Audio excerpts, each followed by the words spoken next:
ధన్యవాదాలు అధ్యక్ష.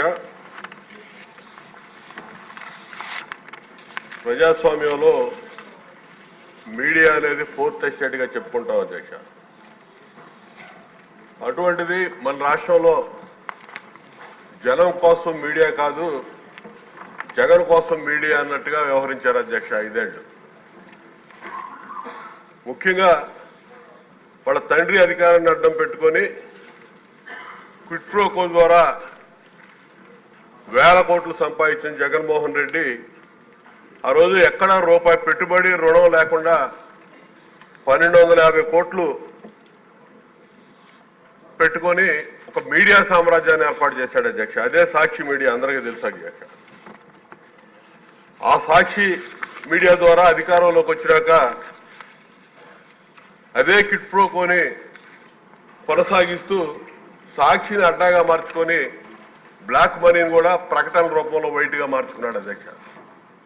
ప్రభుత్వంలో జరిగేటటువంటి కార్యక్రమాలు, ప్రభుత్వం ప్రకటనలు ఇచ్చేటప్పుడు గత ప్రభుత్వాన్ని విమర్శించడం అనేది ఎక్కడా ఉండదు అధ్యక్ష. వాళ్ళు ఏం చేస్తున్నారో చెప్తారు తప్ప గత ప్రభుత్వాన్ని విమర్శించడం కాదు.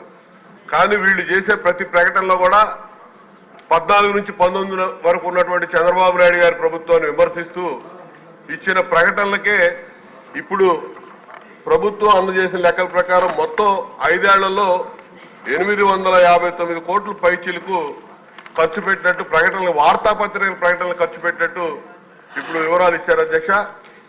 ఇంతేకాదు అధ్యక్ష, ఇక్కడ ఈ వార్తాపత్రికలు ఒక సాక్షి మీడియాకే 300 కోట్ల పైన ఖర్చు పెట్టారు అధ్యక్ష.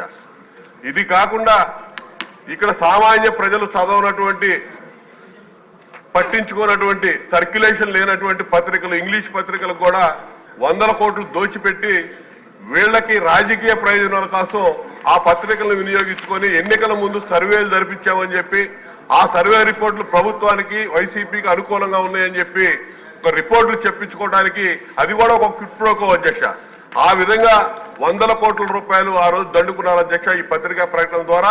ఇప్పుడు ప్రభుత్వం మంత్రి గారు ఇచ్చినటువంటి ఖర్చు అయితే కేవలం పత్రికలకు ఇచ్చినటువంటి ప్రకటనలు ఖర్చు ఇచ్చారు అధ్యక్ష. ఇది కాకుండా డిజిటల్ కార్పొరేషన్ ఒకటి ఏర్పాటు చేసి